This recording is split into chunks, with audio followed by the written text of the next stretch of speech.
வாங்க தமிழர்களே, தங்கத்தின் விலையானது ஒரு புறம் கடுமையான சரிவை சந்தித்துக் கொண்டு இருக்கும் அதே வேளையில் வெள்ளியின் விலையானது யாரும் எதிர்பார்க்காத நேரத்தில் புதிய புதிய வரலாறு காணாத உச்சங்களை தொட்டுக்கொண்டு வருகிறது. இந்த உச்சத்திற்கான காரணம் என்ன? மேலும் தங்கம் மற்றும் வெள்ளியின் விலையானது தொடர்ந்து சரிவதற்கான வாய்ப்புகள் என்னென்ன என்பதை பற்றியெல்லாம் உங்கள் வீட்டிலிருந்தே தெரிந்து கொள்ள நமது சேனலை சப்ஸ்கிரைப் செய்யும். வீடியோவுக்கு ஒரே ஒரு லைக் செய்யும். வெள்ளியின் விலை 1 கிராம் 131 ஆகும். 8 கிராம் 1048 ஆகும். 10 கிராம் 1310 ஆகும். 100 கிராம் 13,100 காணப்படும். அதே வேளையில் 1 கிலோ வெள்ளியின் விலையானது 1,31,1000 ரூபாயாக காணப்படுகிறது. வெள்ளியின் விலையை பொறுத்தவரை 1 கிராமிற்கு 1 ரூபாயும் 1 கிலோவிற்கு 1000 ரூபாய் என்கிற அதிரடியான விலை ஏற்றத்தில் காணப்படுகிறது. இந்த 1,31,1000 என்பது புதிய வரலாற்று உச்சமாகும்.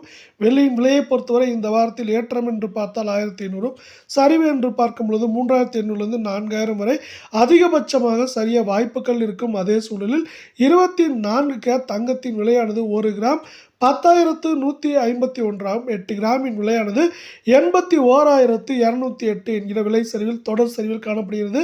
10 கிராமின் விலையானது நமக்கு 1,01,510 ரூபாயாகும். 100 கிராம் 10,15,100 ரூபாயாக காணப்படுகிறது.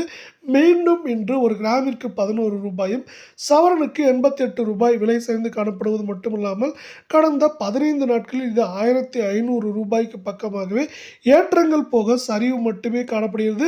இது மேலும் சரிவதற்கான வாய்ப்புகள் என்று பார்த்தால் ஏற்றம் என்று பார்த்தால் அதிகபட்சமாக 1,500 1,600 ஆகும். சரிவு என்று பார்க்கும் பொழுது 3,000 3,200 300 வரை அதிகபட்சமாக சவரனுக்கு ஏற்றம் சரிவு என்று இருப்பதற்கான வாய்ப்புகள் 88% உள்ளது. இதே வேளையில் நாம் அடுத்து 22 கேரட் தங்கத்தின் விலை நிலவரத்தை பார்ப்போம். 22 கேரட் தங்கத்தின் விலையானது 1 கிராம் 9,305 ஆகும். 8 கிராம் 74,440 காணப்படும் வேளையில் 10 கிராமின் விலையானது 93,050 ஆகும். 100 கிராம் 9,30,500 ரூபாயாக காணப்படுகிறது. மீண்டும் நீங்கள் நமது சேனலை சப்ஸ்கிரைப் செய்யவில்லை என்றால் கூட பரவாயில்லை, வீடியோவுக்கு ஒரே ஒரு லைக் செய்தால் போதும். 22 கேரட் தங்கத்தின் விலையானது மேற்கொண்டு இன்று ஒரு கிராமிற்கு 10 ரூபாயும் சவரனுக்கு 80 ரூபாய் விலை சரிந்தது மட்டுமில்லை. இதுவரை கடந்த 15 நாட்களில் இதில் பெரிய ஏற்றங்கள் இல்லாமல் 1,400 ரூபாய்க்கு மேலே சரிந்து காணப்படுவது. இந்த வாரத்தில் ஏற்றம் என்று பார்த்தால் 1,300 400, சரிவு என்று பார்க்கும் பொழுது அதிகபட்சம் 2,800 3,000 வரை சரிவதற்கான வாய்ப்புகள் உள்ளது. தங்கம் விலையானது இப்படி கடுமையான சரிவில் சரிந்து காணப்படுவதற்கு முக்கியமான காரணம் உலகச் சந்தையில் தங்கத்தின் விலை. உலகச் சந்தையில் தங்கத்தின் விலையானது மீண்டும் இன்று இதுவரை ஒரு அவுன்ஸுக்கு $10 மேல் சரிந்து காணப்படுகிறது. இது தொடர்ந்து சரிவதற்கான வாய்ப்புகள் மிக மிக அதிகமாக உள்ளது. அதேபோல் ஒரு அவுன்ஸ் தங்கத்தின் விலையானது $3,340 கீழேயே நீடிக்கிறது. இது தங்கம் மற்றும் வெள்ளியின் விலை சரிவுக்கு இன்னொரு முக்கியமான காரணமாக இங்கு பார்க்கப்படுகிறது.